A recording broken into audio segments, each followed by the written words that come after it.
Hello students, welcome to my channel. আজ তোমাদের কাছে যে প্রশ্নটি এনেছি সেটি হচ্ছে বাঁকুড়া বিশ্ববিদ্যালয়ের চতুর্থ সেমিস্টার মাইনরের প্রশ্ন। এই ফিলোজফি প্রশ্নটি প্রথম থেকে শেষ পর্যন্ত দেখার সাথে সাথে আমার চ্যানেলে নতুন হয়ে থাকলে আমার চ্যানেলটিকে সাবস্ক্রাইব করে দিও, সেই সঙ্গে অল নোটিফিকেশানটি অন করে রেখো, যাতে পরবর্তীতে আরও অন্যান্য প্রশ্ন এবং উত্তর তোমরা খুব তাড়াতাড়ি পেয়ে যাবে। আজকের প্রশ্ন হলো, নীতিবিজ্ঞানকে কি আদর্শনিষ্ঠ বিজ্ঞান বলা চলে? ব্যাখ্যা করো। উত্তর দেখো, নীতিবিদ্যা ব্যবহারিক কিনা সে বিষয়টি বিতর্কিত। হার্টম্যান প্রভৃতির মতে নীতিবিদ্যা মানুষের মূল্য ও চেতনা জাগ্রত করে বর্ধিত করার সঙ্গে সঙ্গে কীভাবে সেই মূল্য বা আদর্শকে বাস্তবায়িত করা যায় তার পথ নির্দেশ করে। এই দিক থেকে নীতিবিদ্যা ব্যবহারিক।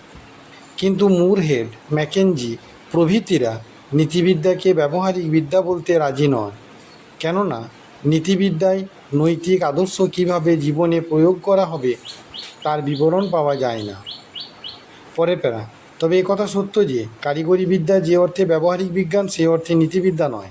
কিন্তু মানুষের দৈনন্দিন জীবনের ওপর নীতির প্রভাব অস্বীকার করা যায় না। তাই নীতিবিদ সেত বলেন, নীতিবিজ্ঞান আমাদের নৈতিক অন্তর্দৃষ্টিকে তীক্ষ্ণ করে কর্তব্যবোধকে জাগ্রত করে। তাই নীতিবিদ্যা তাত্ত্বিক এবং ব্যবহারিক উভয়ই।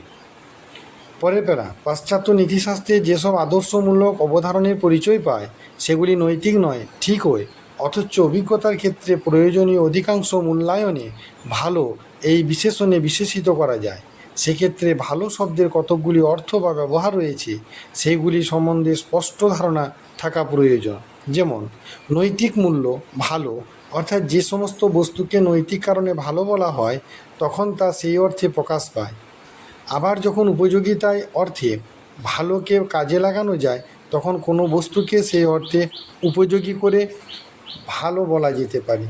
আবার বহিস্থ মূল্যেও ভালো অর্থ করা যেতে পারে, তেমনি অন্তর্নিহিত মূল্য অর্থেও ভালোকে ব্যবহার করা যেতে পারে।